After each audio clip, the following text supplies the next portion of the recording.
Good evening on TV 47 News Tonight.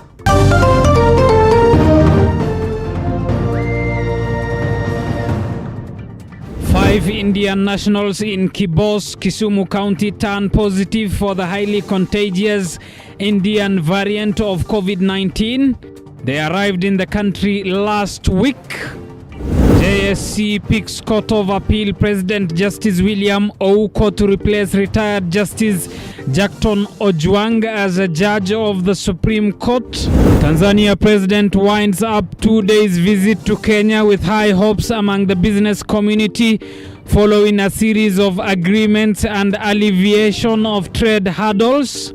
And tension is still high in Baringo South after bandits staged another attack in Kapedo last night, driving away an unknown number of livestock.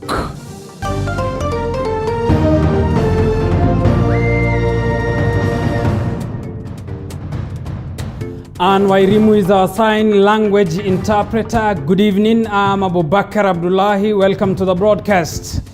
Now, bandits suspected to have come from Tiati raided a village in Kapedo at the border of Turkana and Baringo counties and made away with an unknown number of livestock last night. Residents of the area have fled to a nearby GSU camp. The Rift Valley Regional Commissioner held a closed-door meeting with security agencies in an effort to find a lasting solution to the increasing banditry attacks in the area. Sharon Baranga has the details.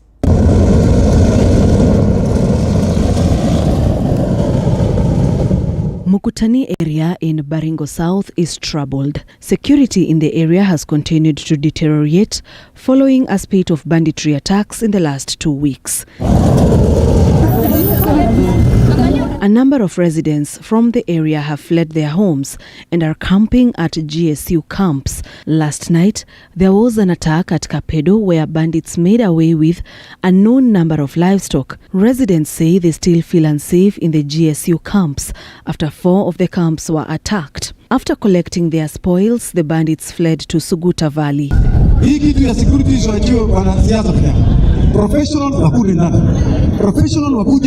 In the last 1 week, Baringo South residents have had to deal with banditry attacks. A police officer was killed last week. Now, a team from Kenya Red Cross has arrived in the area to offer basics such as food, medicine, water to residents camping in the GSU camps. Hakuna mtu anaishi kwake mpaka saa hii, lakini mashambulizi yanaendelea mchana na usiku.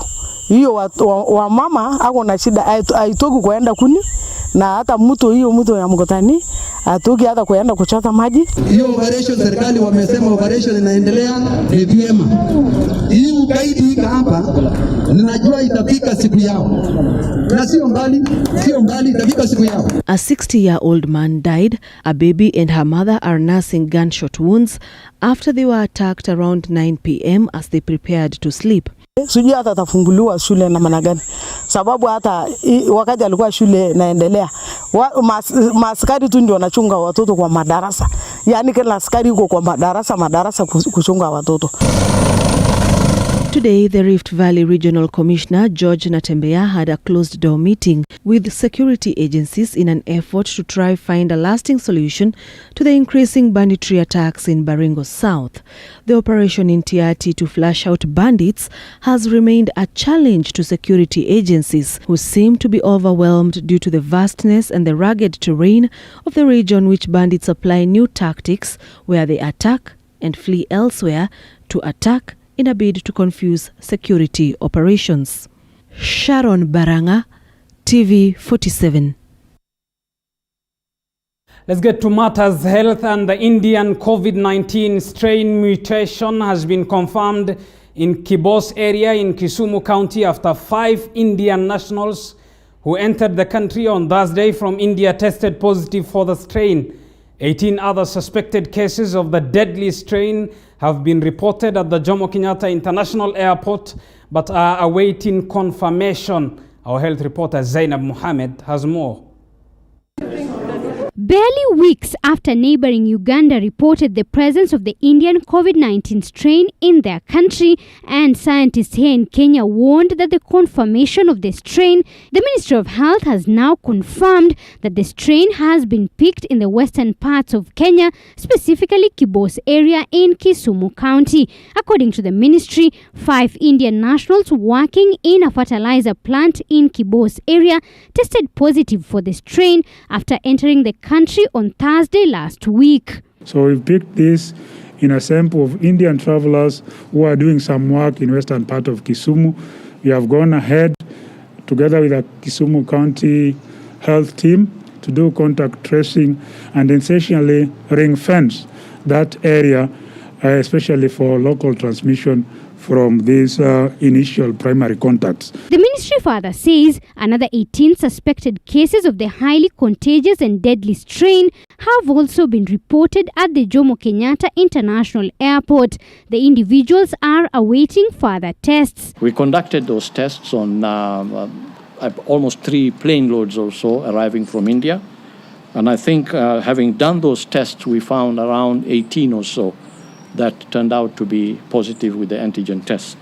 We have taken those tests further now to confirm through PCR testing whether they are tests, whether they are indeed positive. And we have also taken those samples for sequencing to our Kemri Wellcome Trust facility in Kilifi so that we can determine whether this variant from India is present among those samples. With respect to those who turned positive, the protocols and procedures are that they are isolated, quarantined for the required period of time. The highly transmissible double mutant Indian strain is highly feared and one that could cause a total havoc to the country's health system should there be a widespread community transmission. The variant has already overrun the medical facilities in India, with COVID-19 patients waiting in the streets due to lack of space in the health facilities. The situation is similar in the crematoriums, where the fires have been burning for days on end. The formal crematoriums could not hold, and makeshift ones are erected in their numbers. The number of new infections in India has been in excess of 300,000 every day for the past 2 weeks. India's coronavirus deaths rose by a record 3,780 during the last 24 hours. Meanwhile, the country has today recorded a total of 489 new COVID-19 cases, 552 recoveries, and 20 new COVID-19 related deaths. Zainab Mohammed, TV47. Elsewhere, the Judicial Service Commission, after vetting 7 candidates for the position of a judge of the Supreme Court has nominated Justice William Ouko, who is the president of the Court of Appeal. JSC has submitted his name to the president for appointment. Josh Onsare reports. After 3 days of interviews to identify the best candidate for the position of the judge of the Supreme Court, the JSC, chaired by Professor Olive Mugenda, settled for president of the Court of Appeal, Judge William Ouko, as the nominee for the position that was left vacant after Judge Jackton Ojwang retired last year. The Commission has today recommended for appointment Honorable Mr. Justice Ouko William Okello, CBS EBS, President of the Court of Appeal, as Judge of the Supreme Court of Kenya, and has submitted his name to His Excellency the President for appointment. We congratulate Honorable Mr. Justice Ouko and we wish him well. The commission said that the 7 candidates who applied for the position were great legal minds and exuded creativity in answering questions. To the other candidates, the commission has had the privilege to know you better and appreciate your hard work whenever you are serving the nation. You are all eminent jurists, practitioners, and scholars, and there will be other opportunities in future where you can continue serving. William Ouko, who has 33 years experience in the legal profession, was interviewed early today, said he can work long hours when duty calls at the Apex Court. I work long hours and I generally enjoy my judicial work. I have, apart from my family, there's nothing else as important to me as my work. And so I devote my time to work. Judge Ouko says he will change the perception of corruption in the judiciary by working closely with colleagues to team up in the fight against the theft of public funds. If I'm lucky to join the court, it is a conversation that I think can be taken forward as the court reviews its performance for the last 10 years. Judge Ouko, without fear, appeared controversial, saying the Judicial Service Commission is tribal, a statement that ended the questioning by Commissioner Felix Koskei. Diversity, ethnicity, our turn to eat is a very, very dangerous disease. All I know is that we are very deeply tribal, deeply, even in this commission, deeply tribal. I want to leave it at that. William Ouko was born in Siaya County in 1961. He has served in various capacities in the judiciary. Between 1987 and 1989, Ouko was District Magistrate 2 before he became the Deputy Registrar and Principal Deputy Registrar between 1990 and 1997. He became Chief Court Administrator in 1997, where he served until 2002. Between 2002 and 2004, he was appointed Registrar of the High Court of Kenya. In 2004, he was appointed Judge of the High Court. He served in Malindi, Meru, and Nakuru between 2004 and 2012.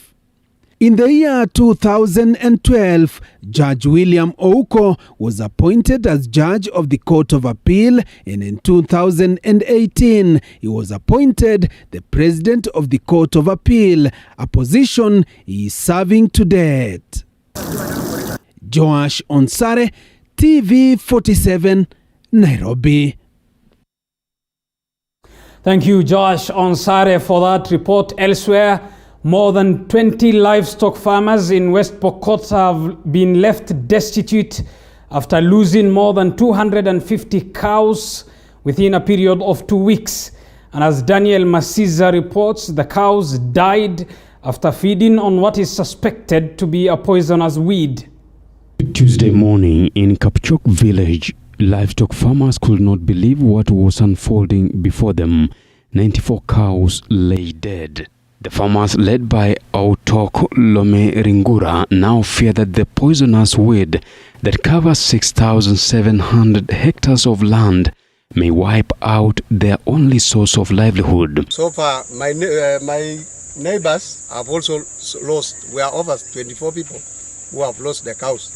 But I'm the most affected person. So I'm only requesting kindly the county government, the national government, to see to it that they can assist us to recover almost this large number of cows that we have lost. Speaking after visiting the affected areas, West Pokot County Executive Member for Agriculture Geoffrey Lipale revealed that samples of blood and internal organs from the dead cows have been taken to Kabete National Laboratory to ascertain the cause of the deaths.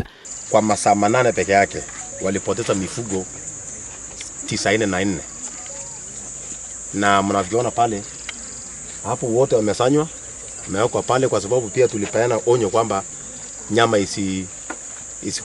isiliwe kwa sababu ya afya ya kibinadamu. Ni mimea fulani mahali tuko karibu na mtu. It's a very dangerous weed ambayo ni foreign, sio mimea ambayo imekuwa sana sehemu hii. Explaining the bizarre poisoning, County Veterinary Services Director Dr. Samuel Chelimo pointed out that signs and symptoms of the affected cows include oozing blood and mucus and convulsions. I'm appealing to the donor community if they can assist this community to help them also compensate their livestock and also eradicate this toxic plant because it's spreading so fast because of the weed. It can stick on the hair of the animals, the tail, everywhere where it can attach and it can be spread to other areas of the county. According to Kapchok Location Chief Philip Lomukuni, Alakas, Ngotut and Kupen are among the most hit areas. Daniel Masiza, TV 47. Thank you, Daniel, for that report. 250 cows in 2 weeks. As a pastoralist, I can but only understand in a setup where livestock is often the treasure of the desert, that number is quite large. Time for us to take a short break. Stay tuned. We still have a lot lined up for you. We'll be back after this break.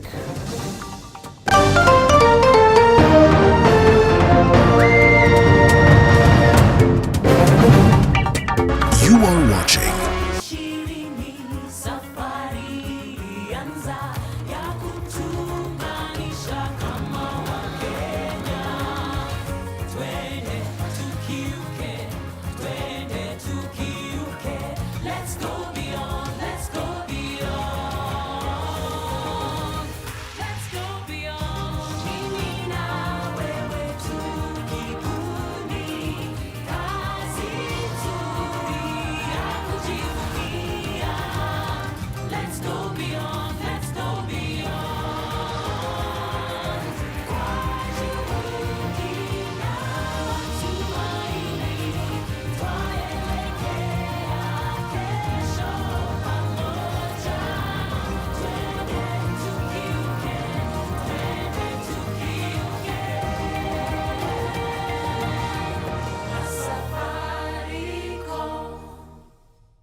Raukia siku njema na tunukiwa offers kila siku. Pata offers zote mahali pamoja ili uongeze zaidi, utume SMS zaidi na ubrowse zaidi. Wewe usijali.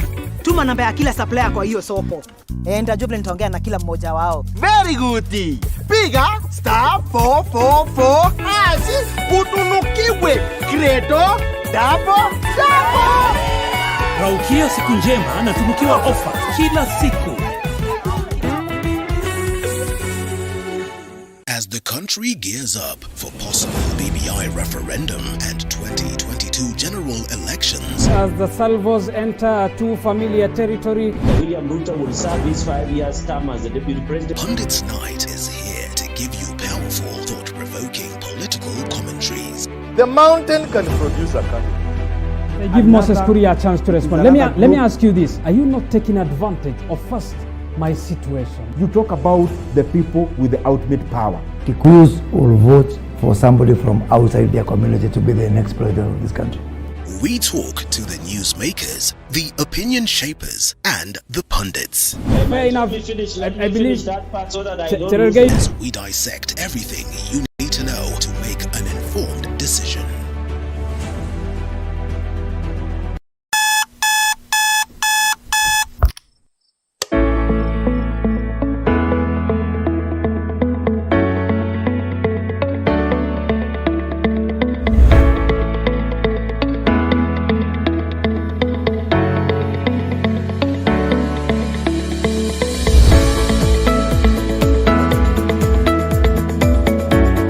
Well, make sure to join us on a Morning Cafe, where we have comprehensive political debates, newspaper review, in-depth analysis on matters of business, alongside KCK, lifestyle talks that will involve matters health, fitness, and not forgetting nutrition. And to cream it all on Friday, that is on Feel Good Friday, where we allow you to interact with the entertainment gurus as we close the week. With me, Linda Alela.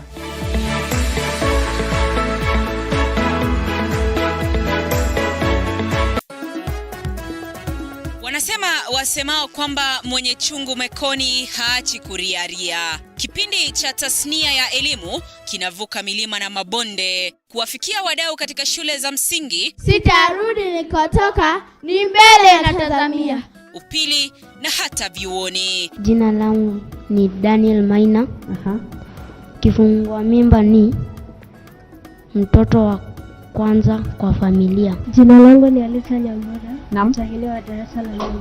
Na swali langu ni je, ipi tofauti baina ya viwakilishi ngeli na viambishi ngeli? Lengo kuu likiwa ni TV47, the home of untold stories.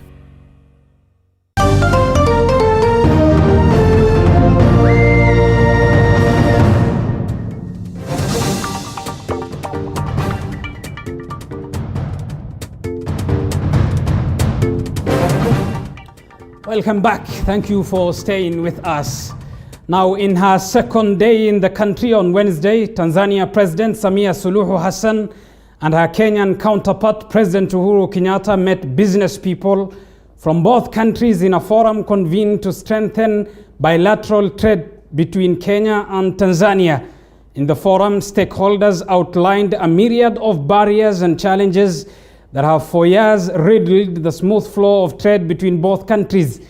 But as David Mudhoka reports, Presidents Suluhu and Kenyatta have now announced plans to hit the reset button and take charge in mending the broken ties. Under the presidency of late Tanzania President John Pombe Magufuli, the already strained bilateral relations between Kenya and Tanzania went from bad to worse, with investors and business communities in both countries left to bear the heavier brunt. The perennial tiffs between the neighbors were Wednesday's subject of discussion at a joint business forum attended by business communities from Kenya and Tanzania, senior Tanzanian and Kenyan government officials, and which was presided over by President Samia Suluhu Hassan and Uhuru Kenyatta. Coming in the backdrop of vows by the two presidents just a day ago at State House to mend broken ties, the forum offered a much-needed platform for the business people to vent their challenges and barriers that have slowed down bilateral trade in the past half a decade. Among the issues raised included double taxation, selective handing out of work permits, unfavorable trade tariffs, limitations of movement into and out of the two countries owing to the COVID-19 situation, as well as the restive political tension between Kenya and Tanzania. By working together on areas of joint comparative advantages of both countries, our business communities can exploit several opportunities with government support. Jana, kama mwenzangu amesema, nyote wawili mliagiza mawaziri wenu wa biashara kufanya kazi kwa bidii kushughulikia changamoto zinazoathiri mtiririko mzuri wa biashara. And if these statements by Presidents Suluhu and Kenyatta are anything to go by, a new dawn beckons for business people and investors in both countries. Lakini mimi ningependa nistaje mawili ambaye itatendeka, na hiyo nataka itendeke wiki hii na wiki ijayo. Ni mawaziri ambao wanahusika, mwende mutatue ile jam ambaye iko kule Taveta Holili, ambaye iko pale Namanga. The changes in trade policies come at a time when both Kenya and Tanzania have rolled out joint infrastructure projects that will enhance relations between them. Among the projects is a gas pipeline project from Dar es Salaam to Mombasa, as well as the construction of a major highway that will link Malindi and Bagamoyo, Tanzania, through Lungalunga. Wawekezaji wa Tanzania, mjue ya kwamba muko na uhuru wa kulete na kufanya biashara zenu hapa bila kuitishwa business visa, bila kuitishwa work permit. Nchi zetu mbili, upande mmoja kuna uhuru wa kufanya biashara na upande mwingine kuna suluhu ya kuondosha vikwazo vya biashara. Kwa hiyo sasa mshindwe nyinyi.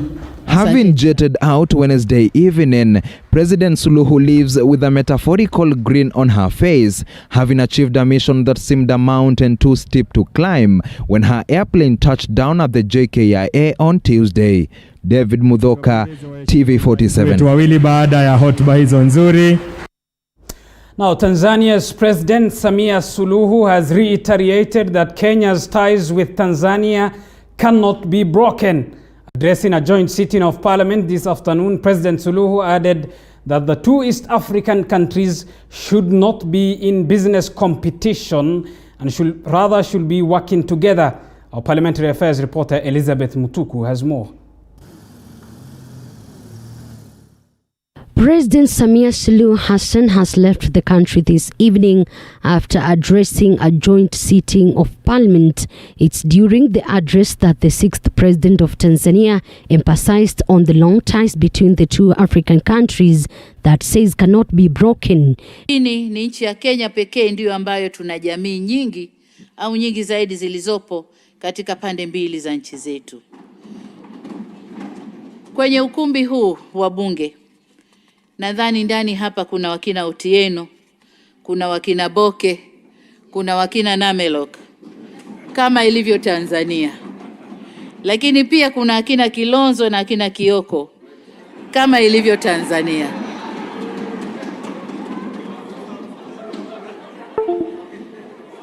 Lakini zaidi kuna Muhammad Faki Mwini Haji. Huyu ni seneta wa Mombasa. Lakini hili ni jina safi la Kizanzibari. During President John Magufuli's regime, the two countries were involved in a diplomatic row, something Suluhu says she came to mend. She says that she aimed at cementing the historical friendship that exists between the people of the two nations. Waheshimiwa maseneta na wabunge, kama nilivyosema, hii ni ziara yangu ya kwanza rasmi nchini Kenya tangu kushika wadhifa wa urais wa Jamhuri ya Muungano wa Tanzania tarehe 19 Machi mwaka huu.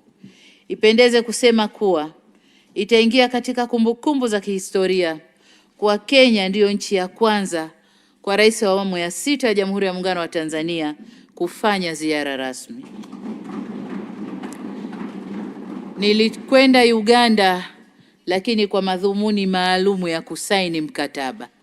Haikuwa ziara rasmi. Ziara yangu rasmi ya kwanza nimeanza na Kenya.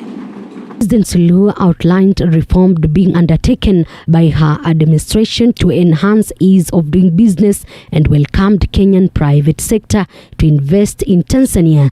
The two countries have signed a number of agreements that will improve their connectivity through new roads, aviation and maritime transport so as to hasten economic growth. She added that the two nations should collaborate in tourism sector, which is one of the main foreign earner for the two countries.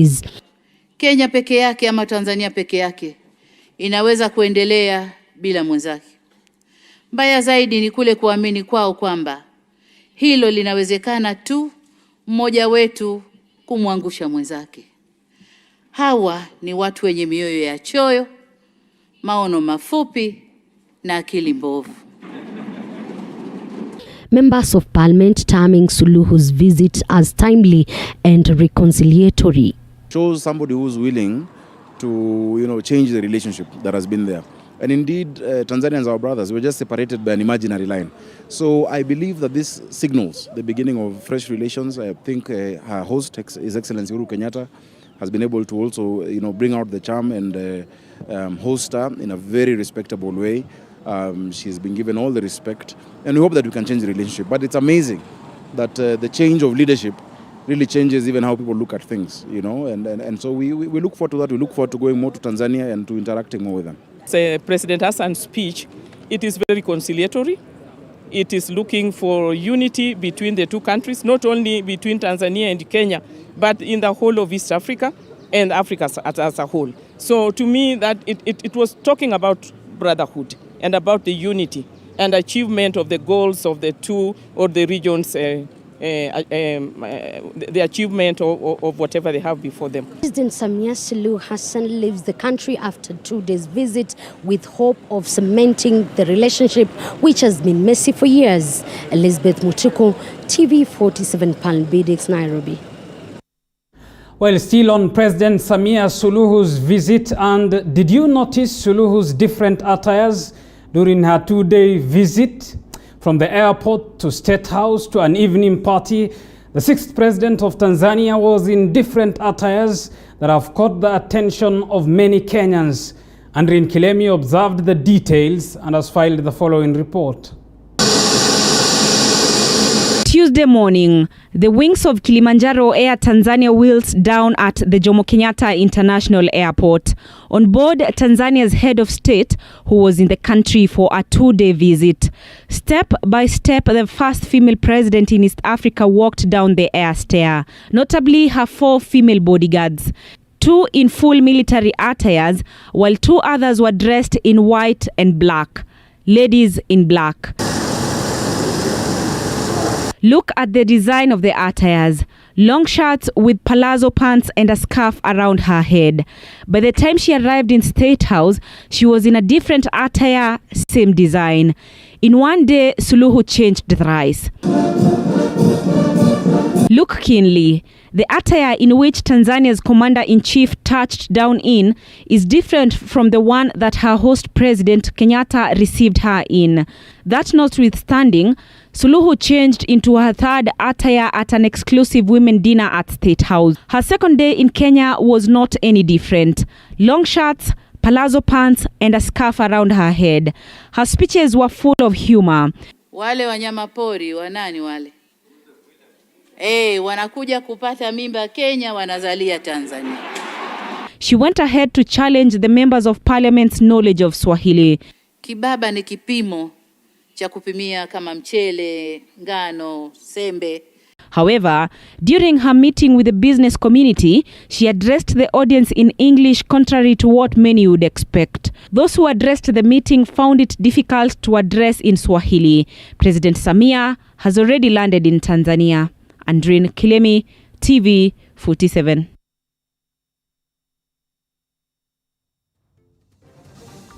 Thank you, Andrin Kilemi, for that observation. Time for us to take another short break. We'll be back with more news. Stay tuned.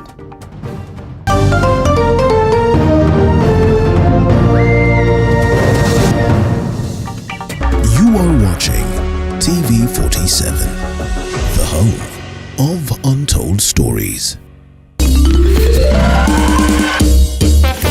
Sona moja ime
Raukia siku njema na tunukiwa offers kila siku. Pata offers zote mahali pamoja ili uongee zaidi, utume SMS zaidi na ubrowse zaidi. Wewe usijali.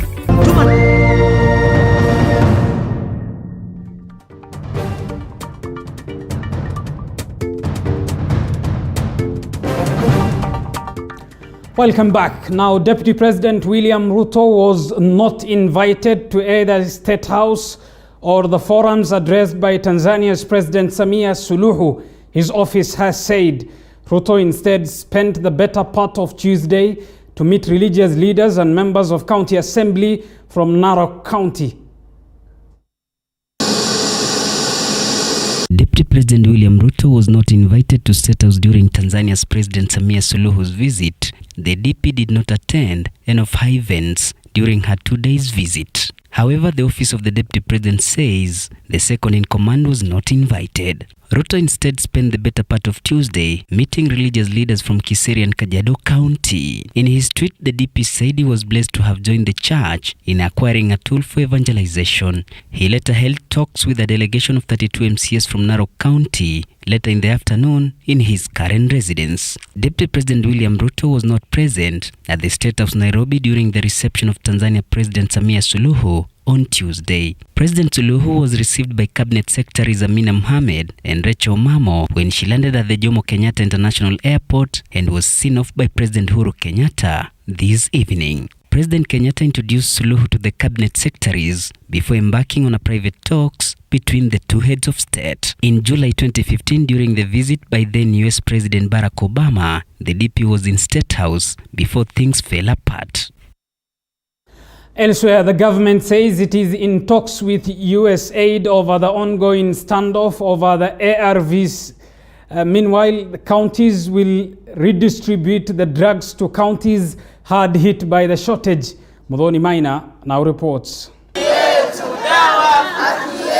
The Ministry of Health says the government is negotiating with USAID to ensure antiretroviral drugs are released and distributed to HIV patients across the country, cancelling out that tax waivers is not part of the issue, which has brought about a deadlock that has delayed the distribution of the drugs. It's really not an issue of tax waiver. I think the issue also revolves around how the shipment came in and to whom it was consigned. The standoff has continued after USAID sent ARVs and test kits to Kenya through a private US company, Chemonix International. 1 billion Kenya shillings consignment has been lying at the port since January 18 after being handed a 90 million Kenya shillings tax bill. That is what the crux of the issue has been, is this consignment, how was it consigned and to which entity was it consigned? Because the consignee must already enjoy some level of tax exemption. USAID also wants to establish its own parallel drug distribution system in Kenya through Chemonix instead of using KEMSA. The Council of Governors Chairman Martin Wambora says that counties have come up with a roadmap on how to solve the ARVs shortage in counties. This will include the redistribution of the drugs to the counties worst hit by the shortage or from the counties less hit. This high stock of HIV/AIDS commodities are now considering redistribution to other counties with low stocks. All county governments will ensure withdrawal of obsolete regimen, such as nevirapine, from the county facilities. Muthoni Maina, TV47.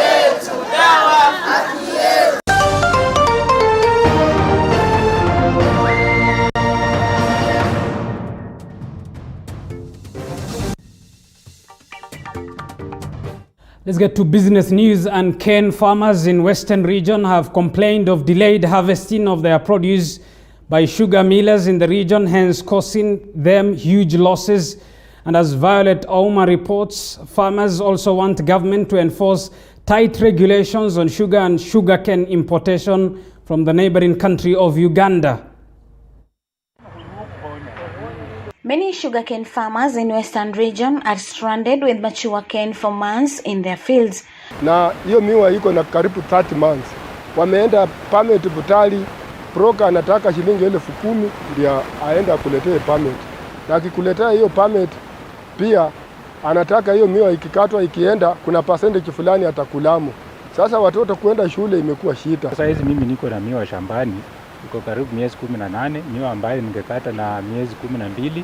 Nimeshindwa hata nitapeleka wapi. Ukienda West Kenya, uomba permit unaambiwa huko kwenu hatufiki. Ukienda Kabras unaambiwa huko kwenu hatufiki.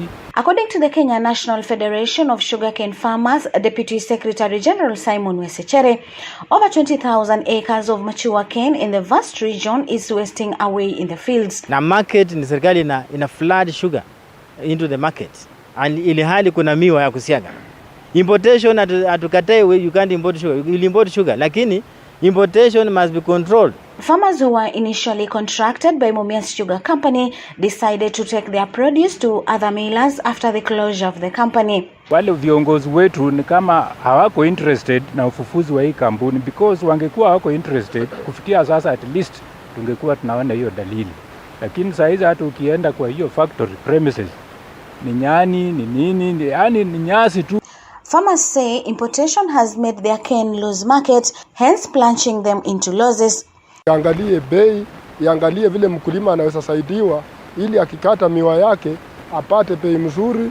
Speaking to TV47, Wesechere urged government to prioritize farmers' interest in policy and decision making. Tumeona waziri wa kilimo, Mheshimiwa Peter Munya, Ametangaza ya kwamba hivi karibuni tutaanza yale malipo wanasema ya sucrose testing. Nataka kuuliza waziri, public participation hiyo maneno alifanya siku gani? Sisi wakulima hatujahusishwa kabisa.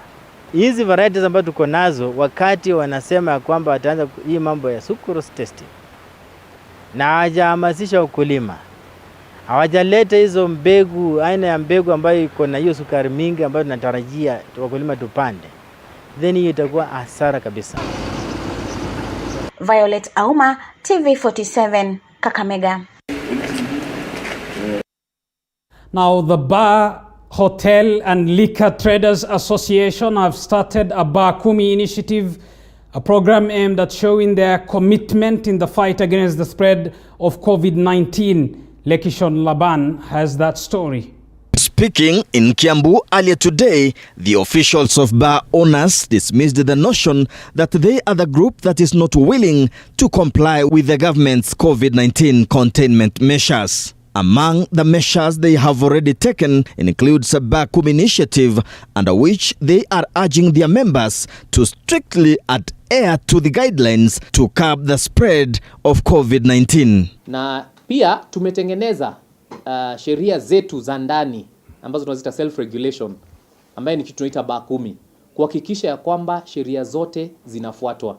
So tumeshikanisha vilabu 10-20 ambao ni marafiki, kuhakikisha kwamba wanaangaliana na kuhakikisha wote wanafuata sheria. They however want the government to review their operating hours after bars and restaurants in 5 counties that were locked down were reopened over the weekend. While the resumption of operation by bars is welcomed, we would like to ask the President to consider increasing the hours of operation. If these people, instead of opening 5, they can be added time to open at 1 and close at 7, it will be better for them. We are closing at 7. So here we are only selling lunch, and the earning that we get is about 14% of whatever we were doing before, when we had the full business. The bar owners also want the government to prioritize them in the ongoing vaccination exercise. There is something that every bar owner who wants vaccination was put on board, that you have to pay tourism and regulatory authority. You have to be a member. Jamani, we have been closed for most of the time. Where will our people get this money? If it's vaccination, let it be brought without condition. The government had set aside 4 billion Kenya shillings to revive the hospitality industry, but these bar owners claim they are yet to receive the funds. Tunamwomba Waziri Najib Balala, alipatiwa bilioni 4 mwaka uliopita, ambaye ilikuwa isaidia wanachama wetu. Mpaka sasa hakuna mwanachama hata mmoja amepata hizo pesa, kwa sababu ya masharti magumu ambayo yamewekwa. The industry has been hardly hit by the effects of COVID-19 pandemic. Lekishon Laban, TV47. Elsewhere, over 140 Kenyans lost their lives due to electricity, while the Kenya Power Company says it lost 127 transformers to vandals last year. The company says it made a loss of 40 million shillings, which was used to repair or replace the vandalized infrastructure. This year alone, 93 deaths caused by electrocution have been reported, which was a result of illegal public practices, poor wiring, and illegal connections, extensions, and vandalism of the power lines. By then, they were interested in the oil. And this oil is taken to the local kiosks, the local restaurants. It is used to fry chips. At the end of the day, wewe unakimbia huko, unakula chips mzuri, tamu, but imepigwa na oil ambayo sio ile ambayo ingetumika. At the end of the day, it will affect your health and the health of your people. So let's protect these